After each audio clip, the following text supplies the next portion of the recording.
Alright y'all, welcome back to another layout update. This is going to be for May and June of 2022. But before we get to mine, I thought I'd throw in this little clip here of NARM. So yeah, let's get into it. Hey everyone, you're watching Goose and the Caboose Productions. Alright, so like I said, we'll start out here. I will pardon the drone of the fan. It is 90 something outside, so it's going to feel like 100 in here. So yeah, we got the fans going. Anyways, over the last couple weeks, Al has done one of the big things in here, which, and I haven't noticed yet what he wrote. Okay, he wrote a diagram. But he went ahead and redid that in there. And the reason being is because all this gangle of wires, of conduit and everything that comes down all over the place, we basically redid the electrical. So there are 3 circuits in the car now. We've got one that is fan and valence, and he put valence, but what the valence actually is, it is the lighting behind the valence. So we've got that row of spotlights right there. We've got that one that is going to go right there. Eventually, I think we might move that out or re-angle those, whatever. But the rest of it, what I'm going to do is, the reason why there's a 4-plug gang box right there is because I'm going to go ahead and run kind of up underneath here behind the valence those modular LED light bars like I did on my layout. So that's what that circuit is. You see he's got all the metal cable down here, and it's all metal, it's enclosed boxes. We probably didn't have to do it because it all would have been hidden where you wouldn't have seen it anyways, but public display layout, kids, grubby fingers, yeah. But valence fan circuit for the fans, because it gets boiling in here in the summer. And then of course we got a third one that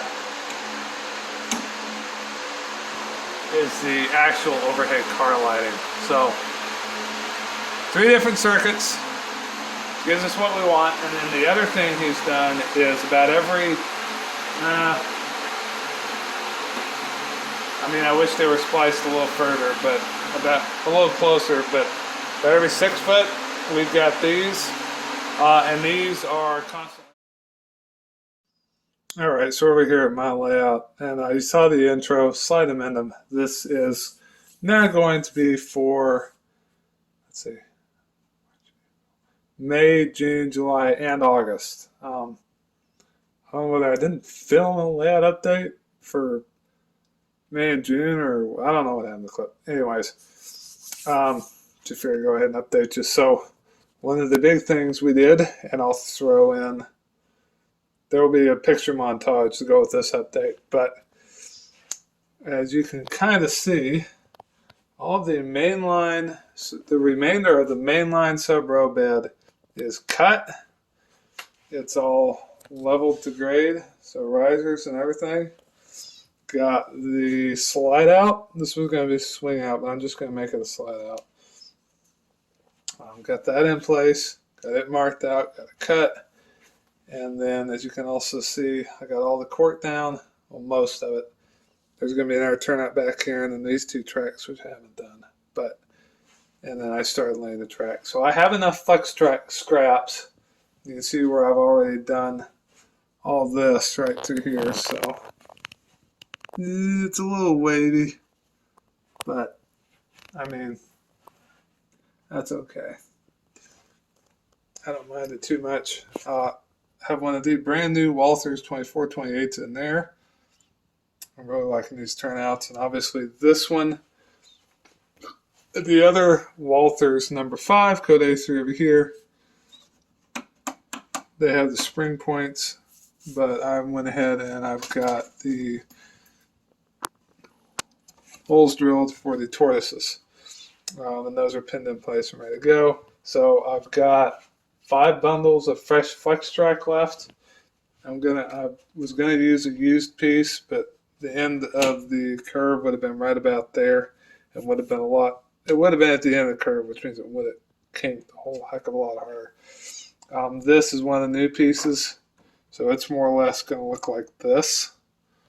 Come around the curve, and then right in here, it's sitting right there, but that's a 6-inch straight piece I'm going to put there. And then this used piece I picked for right here because it's already has a gap built in for a gap master.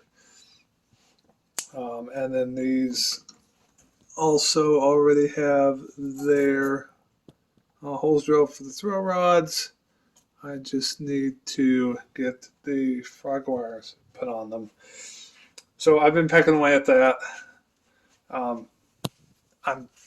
think it's a reasonable assumption that I'll definitely have track down all the way around the room by the end of the year, hoping I'll have it all wired up too. So we are working on that. As far as locomotives and rolling stock, I have been weathering up a club hopper, so I'll go ahead and show you all a picture of that right now. And you can see what I did on that thing was I just hit it with some tans and whatnot. So it needs a little more weathering, then I'll call it good. And then the other thing is I sent off my brass 482 Mountain to get a full-on sound decoder and everything put in it.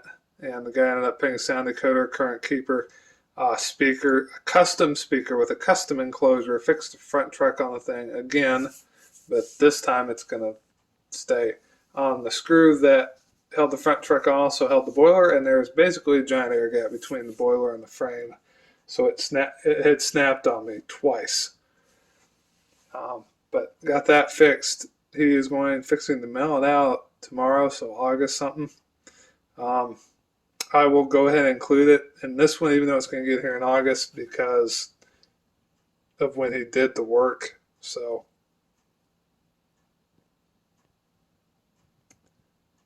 be looking for that.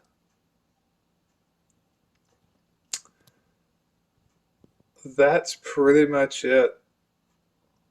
I really have not done much else in here. I'm just I've just been focusing on track and court. So that's about it. But yeah, not much to this layout update.